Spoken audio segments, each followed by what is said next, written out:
మారుత్. ఈ విమానం పేరు మీరెప్పుడు విని కూడా ఉండరు. భారత్ దీన్ని 1950లలోనే తయారు చేసింది. ఆ టైంలో ఆసియాలోని మిగతా దేశాలన్నీ తిండి కూడా దొరకని పరిస్థితుల్లో ఉంటే భారత్ దీన్ని తయారు చేయగలిగింది. ఇండియా లాంటి పేద దేశానికి ఇదొక రిమార్కబుల్ ఫీట్.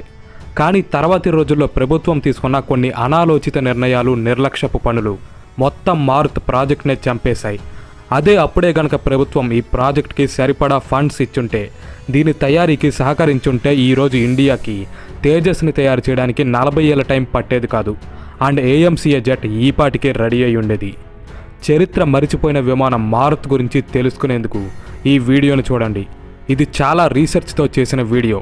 సో కంటెంట్ నచ్చితే ఛానల్ని సబ్స్క్రైబ్ చేయండి. అలాగే ఈ వీడియోకి 1000 లైక్స్ టార్గెట్ ఇస్తున్నాను. ఎందుకంటే మీరు ఎన్ని లైక్స్ కొడితే ఈ వీడియోకి అంత రీచ్ పెరిగి మరికొంతమందిని చేరుతుంది. సో తప్పకుండా లైక్ చేయండి. ఇక మొదలెడదాం.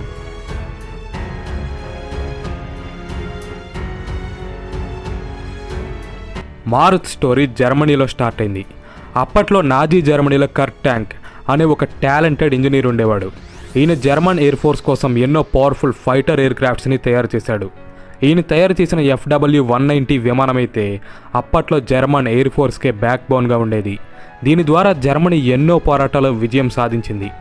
అయితే రెండవ ప్రపంచ యుద్ధంలో జర్మనీ ఓటమి తర్వాత గెలిచిన అలైడ్ దేశాలు బలవంతంగా జర్మన్ సైంటిస్టులని బెదిరించి మరీ తమ రీసెర్చ్ ఫెసిలిటీస్లో పనిచేయించుకోవడం స్టార్ట్ చేశాయి. ఎందుకంటే జర్మనీ దగ్గర అప్పట్లో ప్రపంచంలోనే వన్ ఆఫ్ ద బెస్ట్ సైంటిస్టులు ఉండేవారు. వీళ్ళు హిట్లర్ కోసం ఎన్నో శక్తివంతమైన ఆయుధాలని తయారు చేశారు. అయితే అమెరికా, రష్యాల కోసం పనిచేయడం ఇష్టం లేని కర్ట్ ట్యాంక్ సీక్రెట్గా అర్జెంటీనాకు వెళ్ళిపోయాడు. ట్యాంక్కి ఎప్పటినుంచో ఒక సూపర్సానిక్ విమానాన్ని తయారు చేయాలనే కోరిక ఉండేది. అదే టైంలో మన భారతదేశం కూడా కొత్త తరం ఫైటర్ జెట్స్ని తయారు చేయడానికి ట్రై చేస్తుంది. సో ఈ విమానాన్ని తయారు చేయడంలో ఇండియాకి హెల్ప్ చేయడానికి కర్ట్ ట్యాంక్ ముందుకొచ్చాడు. ఎందుకంటే ఆ టైంలో ఇండియా దగ్గర సొంతంగా ఒక ఫైటర్ జెట్ని తయారు చేసేంతటి ఇండస్ట్రీ కానీ, అనుభవం ఉన్న ఫ్లైట్ డిజైనర్స్ కానీ లేరు. హిందుస్థాన్ ఏరోనాటిక్స్ అప్పటికి సొంతంగా HT-2 అనే ఒక ట్రైనర్ ఎయిర్ క్రాఫ్ట్ని మాత్రమే డిజైన్ చేసింది. సో బయట నుంచి సహకారం ఇండియాకి ఎంతైనా అవసరం. 1956లో కర్ట్ ట్యాంక్ 17 మంది కొలీగ్స్తో కలిసి ఇండియాకు వచ్చాడు. అదే సంవత్సరం నెహ్రూ గవర్నమెంట్ కూడా మారుత్ ప్రాజెక్ట్ని ఆమోదించింది. అయితే మారుత్కి మొదటి నుంచి అన్ని సవాళ్ళేనని చెప్పుకోవచ్చు. ఇండియన్ ఎయిర్ ఫోర్స్ ఈ ఎయిర్ క్రాఫ్ట్కి చాలా హై రిక్వైర్మెంట్స్ని సెట్ చేసింది. ఎలాగంటే ఎయిర్ ఫోర్స్కి ఒక మల్టీ రోల్ ఫైటర్ కావాలి, అంటే దీన్నే ఒక ఇంటర్సెప్టర్గా వాడుకోవాలి, ఒక గ్రౌండ్ అటాక్ ఎయిర్ క్రాఫ్ట్గా వాడాలి, అలాగే INS విక్రాంత్ మీద ఒక నేవల్ ఫైటర్గా వాడాలి. ఆల్సో దీన్ని ఒక ట్రైనర్ ఎయిర్ క్రాఫ్ట్గా కూడా ఉపయోగించగలగాలి. అండ్ దీని స్పీడ్ Mach 2గా ఉండాలి. ఇన్ని రిక్వైర్మెంట్స్ ఉన్న ఒక విమానాన్ని తయారు చేయాలంటే ఆ కాలంలోని అగ్రరాజ్యాలకు కూడా కష్టమే. పైగా ఆ కాలంలో అసలు Mach 2 స్పీడ్తో ప్రయాణించే విమానాలే లేవు. 4 ఏళ్ల తర్వాత మాత్రమే American star fighter jet Mach 2 స్పీడ్ని క్రాస్ చేస్తుంది. సో క్లియర్గా ఫ్యూచర్ని దృష్టిలో పెట్టుకునే ఇండియన్ ఎయిర్ ఫోర్స్ ఇటువంటి ఒక విమానాన్ని తయారు చేయమని అడిగింది. మరో ప్రాబ్లం ఏంటంటే ముందే చెప్పినట్టుగా HAL దగ్గర అప్పటికి ఇలాంటి ఒక ప్రాజెక్ట్ని చేయడానికి అవసరమైన రన్వేస్ కానీ, హ్యాంగార్స్ కానీ, ఇన్ఫ్రాస్ట్రక్చర్ కానీ లేవు. But still Hindustan aeronautics and కర్ట్ ట్యాంక్ మాత్రం మారుత్ ప్రాజెక్ట్ని ముందుకు తీసుకెళ్లారు. ప్రాజెక్ట్ మొదటి సంవత్సరం పనులన్నీ కూడా బెంగళూరులోని HAL ఫెసిలిటీస్లో ఇన్ఫ్రాస్ట్రక్చర్ని తయారు చేయడానికే సరిపోయింది. 1957లో మారుత్ యొక్క డిజైన్ వర్క్ స్టార్ట్ అయింది. అండ్ జస్ట్ 2 ఏళ్లలోనే ఫస్ట్ ప్రోటోటైప్ని తయారు చేశారు. అలా మరిన్ని డెవలప్మెంట్స్ జరిగిన తర్వాత 1961లో మారుత్ జెట్ మొట్టమొదటిసారి గాల్లోకి ఎగిరింది. దీన్ని వింగ్ కమాండర్ సురంజన్ దాస్ నడిపారు. ప్లేన్ యొక్క ఫైనల్ వెర్షన్ అనేది 1962 నాటికి రెడీ అయింది.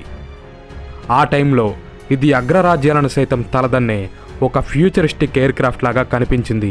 State of the art aerodynamic design, high manoeuvrability, excellent safety features దీనిలో ఉన్నాయి. లైక్ ఒక ఇంజన్ ఫెయిల్ అయినా సరే మరో ఇంజన్కి ఏమీ కాదు.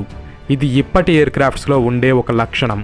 దీనిలో నిమిషానికి 1400 రౌండ్స్ కాల్పులు జరిపే 30 mm క్యానన్స్, 50 రాకెట్స్, 4 హార్డ్ పాయింట్స్ని అమర్చారు. ఇది 2000 kgల బరువుండే బాంబ్స్ని మోయగలదు. ఓవరాల్గా ఒక శక్తివంతమైన విమానాన్ని HAL తయారు చేసింది. పైగా ఒక్కో మారుత్ జెట్ ధర అప్పట్లోనే 66 లక్షల రూపాయలు పలికింది. ఇది ఆ కాలంలోనే చాలా ఎక్కువ అమౌంట్ అని చెప్పవచ్చు. మరి ఇంతటి అద్భుతమైన జెట్ ఎక్కడ ఫెయిల్ అయింది? యాక్చువల్లీ మారుత్ విమానమేమి దానంతటదే ఫెయిల్ అవ్వలేదు. మన వాళ్ళే చేతులారా ఈ విమానాన్ని నాశనం చేశారు. ఈ సూపర్ సానిక్ విమానం మ్యాక్ 2 స్పీడ్తో ప్రయాణించేందుకు డిజైన్ చేయబడింది. కానీ రియాలిటీ ఏంటంటే ఇది కనీసం మ్యాక్ 1 స్పీడ్ని కూడా దాటలేకపోయింది. బట్ ప్రాబ్లం ప్లేన్లో లేదు, దానిలో వాడిన ఇంజన్స్లో ఉంది.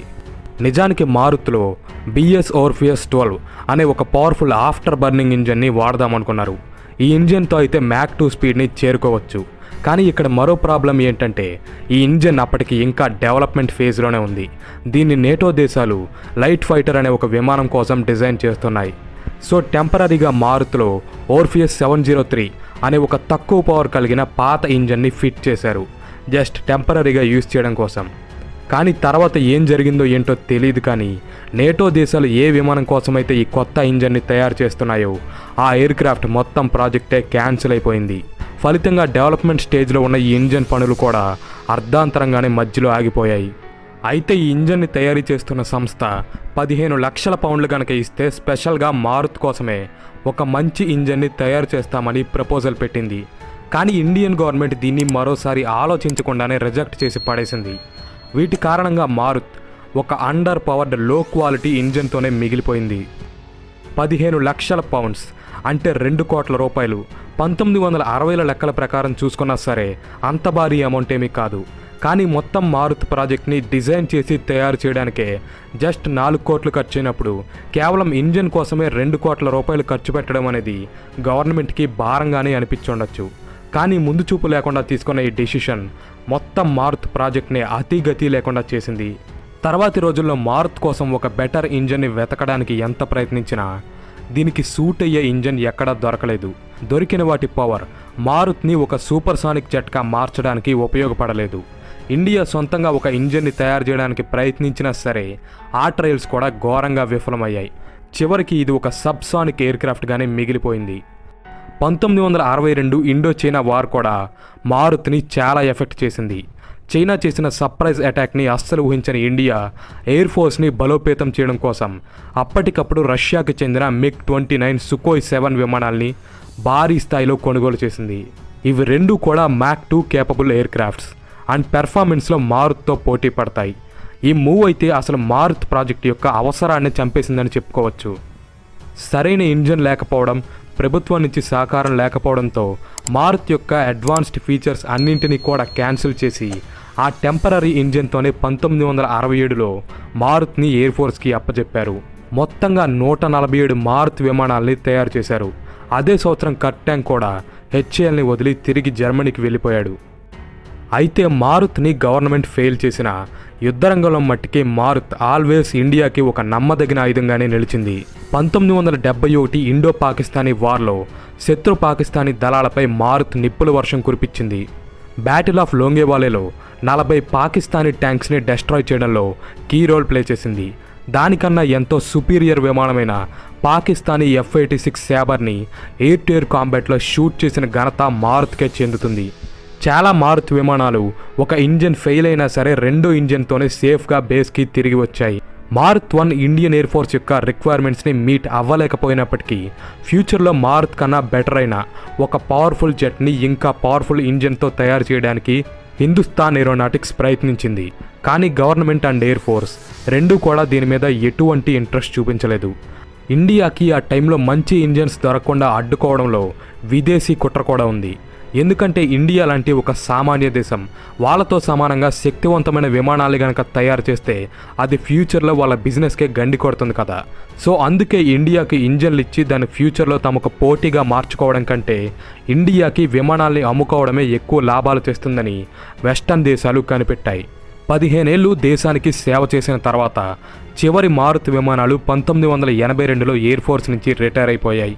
ఈ ప్రాజెక్ట్కి ఎటువంటి కంటిన్యూటీ అనేది లేకపోవడంతో మారుత్ విమానాన్ని తయారు చేయడం ద్వారా ఇండియా సంపాదించిన ఎక్స్పీరియన్స్, నాలెడ్జ్ మొత్తం కూడా వృధాగా మిగిలిపోయాయి. తర్వాత భారత్ మళ్ళీ మరో ఫైటర్ జెట్ తేజస్ని తయారు చేయడానికి 4 దశాబ్దాల సుదీర్ఘకాలం పట్టింది. అండ్ AMCA ప్రాజెక్ట్ ఇంకా డిజైన్ స్టేజ్లోనే ఉంది. అదే మారుత్ ద్వారా పొందిన ఎక్స్పీరియన్స్ని భారత్ ప్రిజర్వ్ చేసుకుని ఉండుంటే ఈ ప్రాజెక్ట్స్ని సగం టైంలోనే ఫినిష్ చేసి ఉండేది. ఒక ఇంజన్ కోసం ఆలోచించి భారత్ మొత్తం ఇండస్ట్రీనే కోల్పోయింది. దీనిపై మీ ఒపీనియన్ ఏంటి? కింద కామెంట్ చేయండి. మీకు తెలియని కొత్త ఇన్ఫర్మేషన్ తెలియచేయడమే నా లక్ష్యం. సో కంటెంట్ నచ్చితే తప్పకుండా ఛానల్ని సబ్స్క్రైబ్ చేయండి, ఈ వీడియోని లైక్ చేయండి. నెక్స్ట్ వీడియోలో మళ్ళీ కలుద్దాం. Thanks for watching.